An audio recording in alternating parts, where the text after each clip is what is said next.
Hello students, मैं आप लोगों को हिंदी सब्जेक्ट के बारे में कुछ बताने वाला हूँ। आप सभी को पता होगा अपठित गद्यांश के बारे में, अपठित काव्यांश के बारे में। जो अपठित गद्यांश है और अपठित काव्यांश है, वो कोई भी कंडीशन में आपको बुक, गाइड, कुंजी, परीक्षा बोध, परीक्षा सार में नहीं मिलेगा। जो आपके प्रश्न पत्र में आएगा वो वाला प्रश्न, है ना। तो अब आपको ऐसे कंडीशनों में करना क्या है भाई? ऐसे कंडीशन में आपको एक ही काम करना है। आपको पता है कि जो प्रश्न आप पढ़ के जाओगे वो प्रश्न तो आपको प्रश्न पत्र में देखने को नहीं मिलेगा। ठीक है, चाहे मैं बताऊं, चाहे आपके गुरुजी के द्वारा बताया जाए, या आप जिसको जानते हो उससे भी पूछोगे तो वो भी यही सजेस्ट करेगा कि अपठित गद्यांश बाहर से आता है। अब मैं आपको बता देता हूँ कि कहाँ से ये उठा सकता है अपठित गद्यांश, अपठित काव्यांश को। हो सकता है ये मध्य प्रदेश के बुक से उठा सकता है, हो सकता है ये बिहार के बुक से उठा सकता है, या उत्तर प्रदेश के बुक से भी उठा सकता है, झारखंड के भी बुक से उठा सकता है। ठीक है, जहाँ हिंदी लैंग्वेज चलता है ना, ज्यादातर प्रश्न जो है मध्य प्रदेश के बुक से उठाते हैं। ज्यादातर मध्य प्रदेश की ही बुक से अपठित गद्यांश को ये लोग उठाते हैं और अपठित काव्यांश को उठाते हैं। लेकिन मुझे ये नहीं पता कि कौन से ईयर के प्रश्न पत्र से उठाएगा या किस बुक या किस गाइड से उठाएगा, ये मुझे नहीं पता है। और ये सिर्फ और सिर्फ किसको पता है भाई? ये सिर्फ और सिर्फ बोर्ड में जो प्रश्न सेट कर रहे हैं ना, बस उसको ही पता है, बाकी किसी को पता नहीं है। तो आपको ये पता चल गया कि अपठित गद्यांश जो है ना ही बुक से आता है, नहीं गाइड से, नहीं कुंजी से, कहीं से भी नहीं आता है, नहीं परीक्षा बोध, नहीं परीक्षा सार से।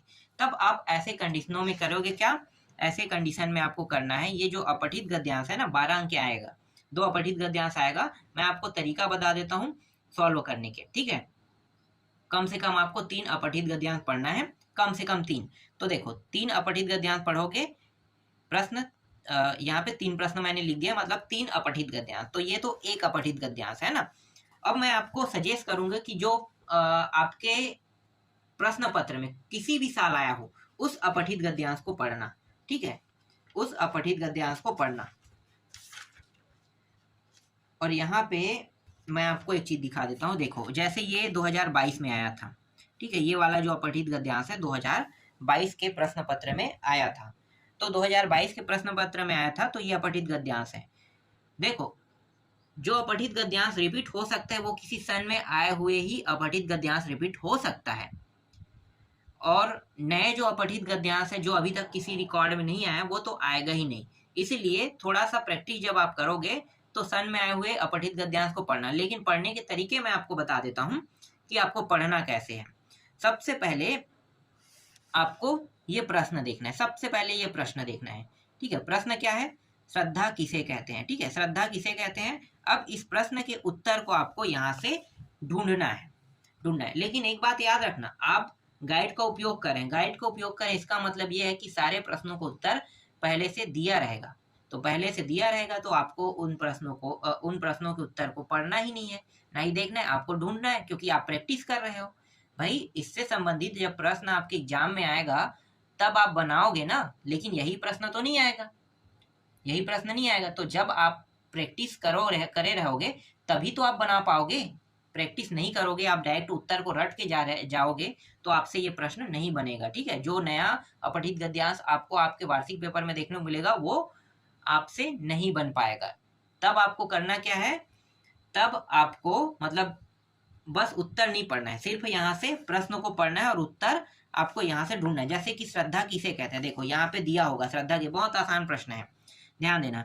किसी मनुष्य में जनसाधारण से विशेष गुण व शक्ति का विकास देख उसके संबंध में जो एक स्थायी आनंद पद्धति हृदय में स्थापित हो जाती है उसे हम श्रद्धा कहते हैं। देखो, ये पूरा पॉइंट यहाँ से यहाँ तक आप उठा के लिख सकते हो। श्रद्धा की परिभाषा हो गया, आसान है ना प्रश्न। अपठित गद्यांश को ऐसे ही बनाना है। ठीक है, अब दूसरा प्रश्न देखो, श्रद्धा व प्रेम में 2 अंतर लिखे कह रहा है, श्रद्धा और प्रेम में 2 अंतर लिखना है। लेकिन यहाँ पे जो उत्तर दिया है इसको आपको नहीं लेना है। ठीक है, यहाँ पे जो उत्तर दिया है, यहाँ पे देखो ये उत्तर दिया है, ये तो यहाँ पे मैंने पढ़ा तो ये मैं पा गया। ठीक है, लेकिन यहाँ पे जो उत्तर दिया इसको आपको नहीं उठाना है, नहीं इसको पढ़ना है। आपको डायरेक्ट करना क्या है, यहाँ पे जो पूछा है इसका उत्तर यहाँ से ढूंढ के देना है। तो देखो, श्रद्धा और प्रेम में 2 अंतर कह रहा है, तो मैं आपको ऐसे ही बता देता हूँ। मुझे पता है श्रद्धा क्या होता है और प्रेम क्या होता है। देखो, श्रद्धा, जैसे हम भगवान पे श्रद्धा रखते हैं ना, तो भगवान पे श्रद्धा रखते हैं, लेकिन हमने कभी भगवान को नहीं देखा है। ध्यान देना, थोड़ा सा मैं आपको समझा रहा हूँ। मुझे इसके बारे में पता है, इसलिए यहाँ पे जरूर दिया है, लेकिन यहाँ से देखने की जरूरत नहीं है। मुझे जब पता है तो मैं ऐसे ही आपको बता सकता हूँ, है ना। देखो, हमने भगवान को नहीं देखा है, फिर भी हम उसके ऊपर श्रद्धा रखते हैं कि हाँ भगवान होगा, और भगवान से हम किसी चीज की इच्छा करेंगे और वो हमारे वरदान को भगवान देगा भी, है ना। लेकिन प्रेम ऐसा नहीं होता है, आप किसी व्यक्ति को देखकर ही प्रेम करोगे, आप ऐसा तो नहीं है भाई बिना देखे आप किसी को प्रेम कर देख। श्रद्धा में ऐसा नहीं होता है। श्रद्धा में आप किसी भगवान को पसंद कैसे करते हो? श्रद्धा में आपने देखा नहीं है, लेकिन प्रेम में बिना देखे कभी प्रेम नहीं होता है। तो ये चीज आपको जानना है, ठीक है। तो अंतर पता चल गया, ठीक है। बिना देखे जिसमें प्रेम होता है उसे हम श्रद्धा कहते हैं, और जिसमें देख कर प्रेम होता है उसे हम प्रेम कहते हैं। याद रखना, ये पॉइंट आपको मिल गया, एक पॉइंट ऐसे ही, ठीक है। 2 पॉइंट का है, एक और पॉइंट लिखना है, ठीक है। तो एक आध पॉइंट हम यहाँ से पढ़ के ढूंढ लेते हैं भाई, हमें और पता चल जाएगा। हम आगे पढ़ते हैं, देखो कुछ तो यहाँ पे लिखा होगा कि श्रद्धा ऐसे कर्मों के प्रतिकार में होता है जिनका शुभ प्रभाव अकेले हम पर नहीं बल्कि हमारे सारे मनुष्य समाज पर पड़ सकता है। श्रद्धा महत्व को आनंद पूर्व, देखो ये जो टॉपिक जो है थोड़ा कठिन है तो हम इसको छोड़ रहे हैं ना। और इसके बाद आगे देखो, प्रेम के लिए इतना ही पर्याप्त है कि कोई मनुष्य एक अच्छा लगे। देखो अच्छा लगे तो श्रद्धा के लिए आवश्यक नहीं, ये पूरा पॉइंट लिख लो। दूसरा टॉपिक में ये लिख सकते हो, दूसरा टॉपिक में ये लिख सकते हो कि कोई मनुष्य अच्छा लगे, एक मिनट कहाँ पे है, हाँ यहाँ पे, प्रेम के लिए इतना ही पर्याप्त है कि कोई मनुष्य अच्छा लगे, यहाँ तक हो जाएगा, है ना, लगे तक के। तो ये एक पॉइंट बन गया। अब श्रद्धा के लिए क्या है? श्रद्धा के लिए आवश्यक यह है कि कोई किस बात में बड़ा हुआ होने के कारण हमारे सम्मान का पात्र हो, कह रहा है। तो ये श्रद्धा होता है, ठीक है। जैसे हम अपने बड़ों के क्या करते हैं, आदर करते हैं, तो ये श्रद्धा कहलाता है, ठीक है। और अच्छा लगे वो क्या कहलाएगा? प्रेम कहलाएगा। तो इस तरीके से 2 पॉइंट मिल गया, बहुत आसान है। इसी तरीके से सारे प्रश्नों को उत्तर इसी प्रकार से आपको ढूंढना, प्रैक्टिस करना, ठीक है। एक ये प्रश्न हो गया, ये 2022 में आया था, 2022 में ये भी आया था, इनको भी देख लेना। ये आपको आसानी से परीक्षा साल में मिल जाएगा, ठीक है। अब अपठित काव्यांश देख लेते हैं, पद्यांश, ठीक है। ये भी आएगा, ये आएगा 4 अंक के आएगा, ठीक है, अपठित वाला। तो यहाँ पे देख सकते हो, यहाँ पे जो है ना वो नहीं आएगा, कुछ नया ही आएगा। अब ये जो प्रश्न है इसको बनाना कैसे है, तो इसका जो अर्थ है आपको पहले पता होना चाहिए। ये सबसे ज्यादा कठिन वाला है, ये सबसे ज्यादा कठिन वाला है। जितना आसान गद्यांश होता है ना, उससे कई गुना कठिन पद्यांश होता है। पद्यांश में जो अर्थ है ना वो हमें समझ नहीं आता है। देखो मैं ऐसे ही पढ़ के देख लेता हूँ पहले वाले को। 3 प्रश्न इसमें भी देखना है, ठीक है। अपठित पद्यांश जो है 3 प्रश्न आपको देखना है, और 3 प्रश्न आपको परीक्षा सार में आसानी से मिल जाएगा। परीक्षा सार से देखोगे, बस प्रैक्टिस करना है आपको, प्रैक्टिस करने के लिए चाहिए। और प्रश्न पत्र में अगर आया हो तो और अच्छी बात है, ठीक है। प्रश्न पत्र में चाहे वो 20 में हो, 21 में, 22 हो, 23 में हो, ठीक है, उनमें आए हुए प्रश्नों को देखना ज्यादा बेटर रहेगा, ये आपको बेनिफिट ही देगा ये, ठीक है। तो यहाँ पे देखो पहला प्रश्न क्या है, यहाँ पे है बाज तथा सांप में कवि को क्या सौंदर्य नजर आता है। देखते हैं, यहाँ पे पूरा पढ़ना पड़ेगा, मुझे भी तो नहीं पता है ना। और मुझे इसके प्रश्नों का उत्तर ये इसमें जो दिया उसको नहीं देखना है, मुझे यहाँ से ढूंढना है। यहीं से ढूंढूंगा तभी तो मुझे समझ में आएगा कि इसका उत्तर जो है वो क्या है ना। अगर मैं पहले ही प्रश्नों के उत्तर देख लूंगा और उसके बाद मैं लिखूंगा तो मुझे आगे प्रश्न पत्र में जो प्रश्न आएगा उसको मैं नहीं बना पाऊंगा। तो देखते हैं क्या कह रहा है प्रश्न, बाज तथा सांप में कवि को क्या सौंदर्य नजर आता है। तो देखो उत्तर क्या होगा, पहले पढ़ लेते हैं। जब भी भूख से लड़ने कोई खड़ा हो जाता है, सुंदर दिखने लगता है, झटपटा बाज, फन उठाता सांप। देखो यहाँ पे आ गया ना, ये जो प्रश्न है इसका उत्तर इन्हीं में छुपा होगा, ठीक है। झटपटा बाज, फन उठा सांप, 2 पैर पर खड़ी, कांटों से नन्ही पत्तियों खाती बकरी। यहाँ से 2 पैरों पर खड़ी, यहाँ तक के जाएगा, ठीक है। अब कांटों से नन्ही पत्तियां खाती बकरी, तो ये बकरी से संबंधित है, तो यही पे इसका उत्तर छिपा हुआ होगा। तो हमें क्या करना है, इन्हीं पे इसका उत्तर जो छुपा है उनको ही हमें निकालना है। फिर से देखें प्रश्न, बाज तथा सांप में कवि को क्या सौंदर्य नजर आता है, कह रहे हैं। देखो फिर से यहाँ पे देखते हैं, जब भी भूख से लड़ने कोई खड़ा हो जाता है, ठीक है, सुंदर दिखने लगता है, झटपटा बाज, फन उठाता सांप, 2 पैर में पर खड़ी। ठीक है, यहाँ तक कि हम ले रहे हैं, यहीं पे होगा। तो इसका अर्थ क्या हो सकता है, इसका उत्तर क्या हो सकता है कि देखो बाज और सांप दोनों एक दूसरे के दुश्मन है। समझने में ये हमें पता चल रहा है कि बाज और सांप जो है दोनों एक दूसरे के दुश्मन है ना। तो ये जो अर्थ है ये यही बता रहा है, छटपटा बाज फन उठाता सांप कह रहा है, मतलब दोनों एक दूसरे के क्या होगा, दुश्मन ही होगा, है ना। और ये एक दोनों के दुश्मन है, और एक दोनों के दुश्मन होते मतलब है, तो ये एक दूसरे के लिए क्या कर रहे हैं, अपनी जो दुश्मनी है वो दिखा रहे हैं। तो यही सौंदर्य भाव यहाँ पे नजर आ रहा है। ठीक है, इस तरीके से आपको इसका उत्तर देना है। और यहाँ पे देखो, यहाँ पे जो उत्तर लिखा है वो अलग लिखा है, मैं जो बता रहा हूँ वो अलग है, यहाँ पे लिखा अलग, लेकिन मैं जो उत्तर दे रहा हूँ वो भी सही है, इसका भी उत्तर सही है, क्योंकि जो चीजें हमें नजर आ रही वही तो हम लिखेंगे ना। तो देख सकते हो, देखो कवि सांप और बाज को भूख से व्याकुल होकर निस्तेज रूप में नहीं अपितु उसके विरुद्ध तनकर खड़े हुए हुए रूप में देखता है। तो देखो विरुद्ध वाला मैंने उपयोग किया था ना, तो ये कम से कम यहाँ पे उपयोग किया है ना। बाकी मतलब जो चीज हमें मेन टॉपिक उपयोग करना था मैंने उपयोग कर दिया, बिल्कुल वही चीजें तो आपको पता होनी चाहिए ना कि किस तरीके से आपको उपयोग करना है। तो जो इस कविता में कहा गया है मेन पॉइंट, उस पॉइंट का हमें उपयोग करना था और मैंने उपयोग कर दिया, इसलिए आपको यहाँ पे 1 नंबर आसानी से एक प्रश्न में मिल जाए। 4 प्रश्न रहेगा, 4 नंबर आपको मिल जाएगा। ठीक है, इसी तरीके से यहाँ पे दूसरा तीसरा भी दिया हुआ है, आपको प्रैक्टिस बस करना है 3-4 प्रश्नों को, और कम से कम 3 प्रश्नों को प्रैक्टिस कर लेना। इसके बाद अपठित गद्यांश का जो 4 नंबर का प्रश्न है वो आपसे बन जाएगा। अब आगे आते हैं निबंध पे। ठीक है, निबंध 5 नंबर के आएगा ये। 5 नंबर के में कौन सा निबंध आपको देखने को मिल सकता है? हाँ ठीक है, मैं देखने को मिलने वाला अगर निबंध कहूंगा तो मैं 2 निबंध को आपको कह सकता हूँ। एक तो है G20 2023। ठीक है, ये जो G20 है ना, G20 हमारे भारत देश में इस साल मतलब 2023 में हुआ था, तो ये निबंध आपको देखने को मिल सकता है। या दूसरा निबंध मैं कह सकता हूँ मेक इन इंडिया। ठीक है, मेक इन इंडिया। मैं ये कंफर्म तौर पे नहीं बता सकता कि यही इन्हीं दोनों में से कोई एक आएगा। क्यों?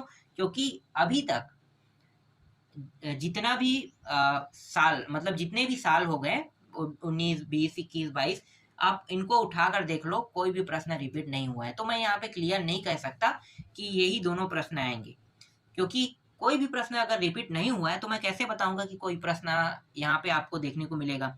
लेकिन मैं अपने तौर पे बहुत ज्यादा इंपॉर्टेंट के रूप में ये दोनों प्रश्नों को दे रहा हूँ, बहुत ज्यादा इंपॉर्टेंट में। देखो मेक इन इंडिया पिछले साल आया था, तो मैं इसकी गारंटी नहीं दे सकता, फिर भी आपको मेक इन इंडिया देखना है। और G20 अभी तक नहीं आया है, तो मैं इसकी गारंटी भी नहीं दे सकता आएगा कि नहीं, लेकिन ये इसके आने के चांसेस ज्यादा है G20 के। तो G20 के प्रश्नों के उत्तर अगर आपको बनाना है या मेक इन इंडिया के बारे में जानना है, तो आप जानोगे कैसे? मैं आपको बता देता हूँ जानना कैसे। आप YouTube में जाना, G20 2023 लिखना, निबंध लिख देना, फिर जो भी आदमी स्टोरी बताएगा, कहानी बताएगा, इसके बारे में बस सुनना है। बैठ के बस आपको सिर्फ और सिर्फ सुनना है। 2 बार 3 बार सुन लेना, उसके बाद आपको इसके बारे में बहुत सारी जानकारी पता हो जाएगा। और पता चलने के बाद गूगल में फिर जाना।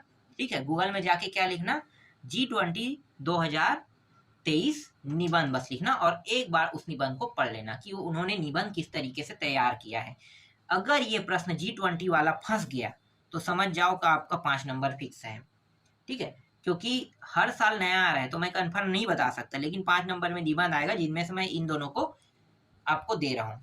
ठीक है, आपके ये जो हिंदी का सब्जेक्ट और अंग्रेजी का सब्जेक्ट काफी रेयर है। रेयर सब्जेक्ट इसलिए कह रहा हूँ क्योंकि इसमें ऐसे ऐसे प्रश्नों को जोड़ा गया है, या फिर ऐसे ऐसे टॉपिकों को जोड़ा गया है जो रिपीट ही नहीं आता है, तो फिर कैसे करोगे, पूरा का पूरा पढ़ना पड़ता है, तो बहुत दिक्कत वाली बात है ना। इसलिए थोड़ा सा ध्यान से पढ़ना और अच्छे से पढ़ना। ठीक है, निबंध हो गया। अब पत्र लेखन भी नया ही आता है हर साल, तो पत्र लेखन की मैं टाइप बता देता हूँ, आप लोग बना लोगे, बहुत आसान रहता है पत्र लेखन के 2 या 3 टाइप है, 2 या 3 प्रकार की पत्र लेखन आएगा, मैं आपको दिखाता हूँ। ठीक है, जैसे कि यहाँ पे एक प्रश्न देखो, कौन सा है, ग्राम प्रधान को पत्र लिखकर ही ग्राम प्रधान उत्तर माध्यमिक विद्यालय खुलवाने का अनुरोध। ऐसे अनुरोध वाला सरल रहता है। मैं देखो, हाँ ये रहा, समाचार, दैनिक समाचार संपादक, ऐसे प्रश्न आपको ज्यादातर देखने को मिलेगा, दैनिक समाचार से संबंधित है। तो जैसे कि कोई समाचार एजेंसी है। मैं यहाँ पे आपको बता देता हूँ 2-3 प्रकार के प्रश्न जो रहेंगे, जैसे कि ये समाचार एजेंसी से संबंधित प्रश्न है।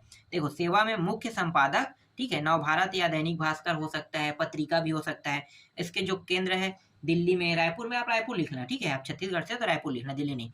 फिर यहाँ पे दिनांक दिया गया, ये सेम टू सेम है, बस हम सेवा में लिखने के बाद हम क्या लिखते हैं यहाँ पे, जैसे कि अपने प्रचारक को लिखते हो ना, तो यहाँ पे संपादक को पत्र लिखना है, संपादक लिखना है हर जगह, ठीक है, संपादक। और यहाँ पे अगर दैनिक भास्कर, देखो दैनिक समाचार कह रहा है, तो जो दैनिक समाचार डेली जो देते हैं उनमें से आप कोई भी ले सकते हो, पत्रिका नवभारत है ना, नवभारत, दैनिक भास्कर, ठीक है, नवजागरण, ये सब पेपर है जो डेली मतलब वितरित होते रहता है, ठीक है। इस तरीके से आपको इस प्रकार के 2-3 देख लेना है।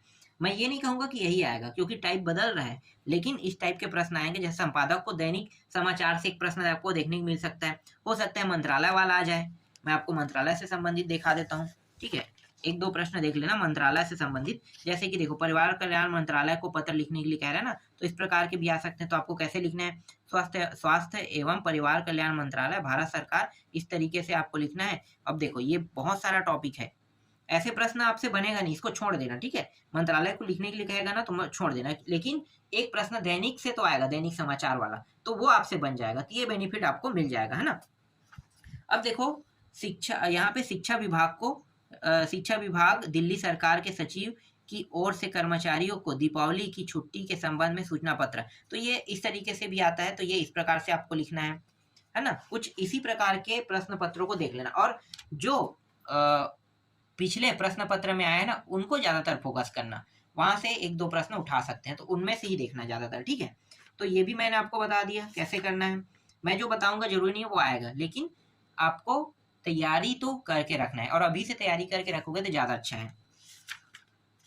अब जो काव्यांश आने वाला है ना, जो पठित काव्यांश, उसको मैं बता देता हूँ। एक 6 नंबर और एक 4 नंबर क्या आएगा। कुछ को मैं टिक जरूर किया था, दिखाता हूँ मैं आपको। जैसे कि ये वाला मैंने टिक किया था, ठीक है, ये वाला इंपॉर्टेंट के रूप में है। ये जो अपठित काव्यांश है ना, ये जो काव्यांश नहीं, अपठित नहीं, ये पठित काव्यांश है, ठीक है, पाठ से संबंधित। ये काव्यांश जो है इसमें न ही संदर्भ, प्रसंग और व्याख्या ये लिखने के लिए नहीं आएगा। आएगा क्या, यहाँ पे देखो, यहाँ पे प्रश्न है, अर्थ ग्रहण संबंधी प्रश्न है, इनको आपको देखना है। इन प्रश्नों के उत्तर आपको क्या करना है, इनके प्रश्नों के उत्तर यहाँ पे आपको देखो, जैसे यहाँ पे लिखा है ना, तो इनको कम से कम पढ़ लेना, ठीक है। और अगर आप इनको पढ़ना जानते हो, ठीक है, जैसे कवि को संसार क्यों प्रिय नहीं है, तो यहाँ से अगर आप ढूंढना जानते हो, ठीक है, ढूंढना, तो ढूंढ के आप अगर लिखते हो तो आसानी से ये 6 नंबर आपको मिल जाएगा, ठीक है। फिर भी मैं इंपॉर्टेंट के तौर पे 5-6 प्रश्न दे रहा हूँ, हालांकि इसमें प्रश्नों की संख्या ज्यादा था और कुछ प्रश्न नहीं मिल पाया मुझे, इसलिए मैं 5-6 प्रश्न आपको दे रहा हूँ। जैसे कि ये प्रश्न है, जैसे कि ये प्रश्न है, पर इसमें सभी प्रश्न आपके लिए इंपॉर्टेंट रहेगा। जैसे ये प्रश्न है, ठीक। और इसमें एक चीज और है, मैं भूल गया था, देखो, एक तो अर्थ ग्रहण संबंधी प्रश्न तो आएगा, ठीक है, 3 प्रश्न रहेगा, हर एक में 2-2 नंबर रहेगा, ठीक। लेकिन काव्य बोध संबंधी भी प्रश्न आएगा, 4 नंबर के, दो प्रश्न रहेगा, 2-2 नंबर का रहेगा। तो एक ही टॉपिक में देखो 6 और 4 10 नंबर के प्रश्न आ रहे हैं, है ना, 10 नंबर के। लेकिन दोनों जो प्रश्न है वो अलग अलग भी रहेगा, अलग अलग भी आ सकता है। तो इस तरीके से आपको इकाई, ये जो इकाई, इसको देख सकते हो। फिर 5 नंबर का प्रश्न या 4 नंबर का पठित काव्यांश रहेगा, पठित काव्यांश, तो वो तो आप लोग बना लोगे ना। तो अभी मैंने जो बताया आपको समझ में आया, चलो मैं आपको एक बार बता देता हूँ यहाँ पे फिर से। देखो, आपको करना क्या है, आपको सबसे पहले कम से कम 3 अपठित, ठीक है, 3 अपठित गद्यांश, 3 अपठित गद्यांश आपको अच्छे से समझना है, ठीक है, अच्छे से तैयार कर लेना है। उसके बाद 3 अपठित काव्यांश पढ़ना है, 3 अपठित काव्यांश, ठीक है। ये रहेगा 12 नंबर का, ये रहेगा 4 नंबर का अपठित काव्यांश, ठीक है, 4 नंबर, और ये कुल मिला के कितना हो गया, 12 और 4 16 नंबर के प्रश्न, ठीक है, 16 नंबर के हो गया। ये दोनों मैंने बता दिया कैसे करना है। ठीक है, 16 नंबर के बाद अब आपको निबंध देखना है। निबंध उसी को आप रचना भी कहते हैं, ठीक है। तो निबंध या फिर हम उसे रचना भी कह सकते हैं। ये 5 नंबर के रहेगा। तो मैंने कहा था G20 और एक था G20 2023 ले लेते हैं, ठीक है। मेक इन, ठीक है, मेक इन इंडिया। इनको आपको कहाँ से देखना है? यूट्यूब से, ठीक है। यूट्यूब में आप इसको स्टोरी के रूप में पहले पढ़ लेना, इन दोनों को स्टोरी के रूप में। उसके बाद एक बार आपको क्या करना है, गूगल में जाकर सर्च मार के, ठीक है, इसके निबंध के रूप में आपको इसको पूरा पढ़ लेना है, ठीक है। तब आपको क्या होगा, अच्छे से समझ में आ जाएगा। तो निबंध भी हो गया, ये 5 नंबर के रहेगा। फिर पत्र लेखन आएगा। पत्र लेखन जो है वो 2-3 टाइप के रहेगा। एक तो है समाचार एजेंसी को पत्र लिखना, ठीक है, समाचार एजेंसी के बारे में, ठीक है, समाचार एजेंसी हो गया। दूसरा हो गया मंत्रालय संबंधी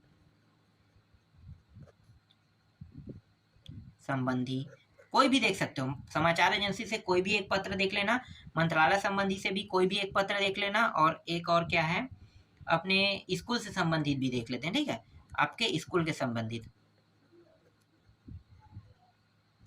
पत्र। ये 3 टाइप के प्रश्न हैं और ये भी 5 नंबर का रहेगा। तो कुल कितना हो गया, ये 10 नंबर के, ठीक है, कुल 10 नंबर का हो गया। तो ये 16 हो गया अलग और ये 10 अलग कर लेते हैं। फिर पठित काव्यांश आएगा ना।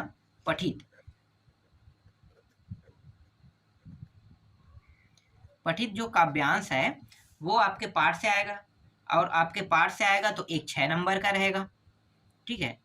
पठित काव्यांश जो रहेगा मैं आपको बता देता हूँ, एक 6 नंबर के रहेगा, और उसको हम क्या कहते हैं, 1 मिनट, उसको हम कहते हैं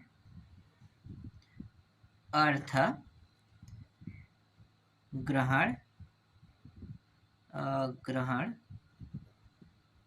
संबंधी प्रश्न, ठीक है, अर्थ ग्रहण संबंधी प्रश्न, ये रहेगा 6 नंबर के, ठीक है। और एक रहेगा क्या बोलते हैं, सौंदर्य बोध संबंधी, ये रहेगा सौंदर्य बोध संबंधी,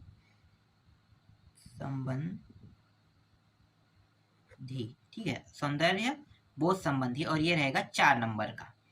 तो 6 और 4 कितना हो गया, यहाँ पे 6-4 10 नंबर की हो गया, ठीक है। इसके बाद 4 नंबर का एक और पठित गद्यांश आएगा। इस बार पठित गद्यांश, और ये रहेगा आपका 4 नंबर का। तो देखो, ये जो मैं अभी आपको बता रहा हूं ना, इनमें से ये पूरा बाहर से हो गया, ये वाला पूरा बाहर से हो गया, है ना। ये बुक में आपको मिलेगा नहीं। निबंध भी इसकी कोई गारंटी नहीं है कि ये बुक में है उसी निबंध को उठा दे, और जो रिपीट नहीं हुआ है, मतलब जो रिपोर्ट मतलब अभी तक तो कोई भी निबंध रिपीट नहीं हुआ है, तो कौन सा आएगा मैं भी क्लियर नहीं बता सकता निबंध के। लेकिन जो आने के चांसेस है उनको मैं यहाँ पे जरूर बता सकता हूँ। G20 2023 का आ सकता है, मेक इन इंडिया का आ सकता है ना। तो इन दोनों को ज्यादा फोकस करना। और पत्र लेखन में समाचार एजेंसी वाला सबसे सरल है, समाचार एजेंसी वाला देख लेना। स्कूल संबंधी प्रश्न आ जाए तो अच्छी बात है, जैसे ध्वनि विस्तारक यंत्र के बारे में आता है ना, तो उस टाइप के आ जाए तो अच्छी बात है, ठीक है। और मंत्रालय संबंधी प्रश्न थोड़ा कठिन रहेगा, तो मंत्रालय संबंधी प्रश्न आप लोगों से तो बहुत मुश्किल से बनेगा, फिर भी देख लेना, ठीक है। समाचार एजेंसी ज्यादा फोकस करना, क्योंकि यहाँ से एक प्रश्न जरूर उठाएंगे, ठीक। और ये मंत्रालय संबंधी, इन दोनों से ही प्रश्न आते हैं, स्कूल संबंधी से नहीं आते हैं। फिर भी मैं यहाँ पे 3 टाइप दे रहा हूँ। समाचार एजेंसी को कैसे बनाना है देख लेना, मंत्रालय संबंधी प्रश्नों को कैसे बनाना है देख लेना, ठीक है। उसके मुख्य पॉइंट को तो पढ़ना है कि जैसे सेवा में लिखते हैं या प्रति लिखते हैं, उसके बाद क्या क्या लिखा जाता है उसको भर जाना है, अंदर में क्या भरना है वो आपको पता है, उसमें सब अपनी परेशानी को भरा जाता है, तो ये आसान रहता है ना। इसके बाद ये 10 नंबर का, मतलब 5 का ये 5 का ये, तो 10 नंबर का हो गया। फिर पठित काव्यांश आएगा। पठित काव्यांश इसमें अर्थ ग्रहित संबंधी प्रश्न बनाना है, 3 प्रश्न रहेगा 6 नंबर के, और सौंदर्य बोध संबंधी प्रश्न 2 प्रश्न रहेगा और 2-2 नंबर के रहेगा, ठीक है। ये भी 10 नंबर के। और पठित गद्यांश रहेगा और प्रथित गद्यांश, तो गद्यांश तो आसानी से बन जाता है, मैं पहले ही बता दिया, गद्यांश सरल होता है, प्रश्नों के उत्तर देख के ढूंढने वाला होता है, तो ये बन जाएगा। तो ये जो टॉपिक है ना, ये थोड़ा सा रेयर और कठिन वाला टॉपिक था जो मैंने अभी आपको बताया। अब आपको इनमें थोड़ा सा फोकस करना है और ये पूरा एक दिन बस टाइम देना है, सभी को मिला के सिर्फ एक दिन टाइम देना है, ज़्यादा टाइम मत देना इसमें, ठीक है, क्योंकि ये बहुत ज़्यादा महत्वपूर्ण नहीं है, ये आसानी से बन जाने वाला प्रश्न है, थोड़ा सा कठिन जरूर लगेगा लेकिन प्रैक्टिस करके आपको अच्छे से समझ जाना है। और फिर पेपर के समय बस आपको एक दो बार और इसे मतलब हर बार रिवीजन करते जाना, समझ में आ जाएगा, इससे संबंधित जो भी प्रश्न आएगा आपसे बन जाएगा, ठीक है। तो यहाँ पे मैं सिर्फ आपको मदद कर सकता हूँ, मैं ये नहीं कह सकता कि मैं जो बता रहा हूँ वही आएगा, क्योंकि ये 10वीं नहीं है, ये 12वीं है। 10वीं में मैं बता सकता हूँ कि ये प्रश्न आने वाला है तो वो आएगा ही, लेकिन 12वीं के जो टाइप है ना हिंदी का, हिंदी सब्जेक्ट का, अंग्रेजी सब्जेक्ट का, वो पूरा चेंज है।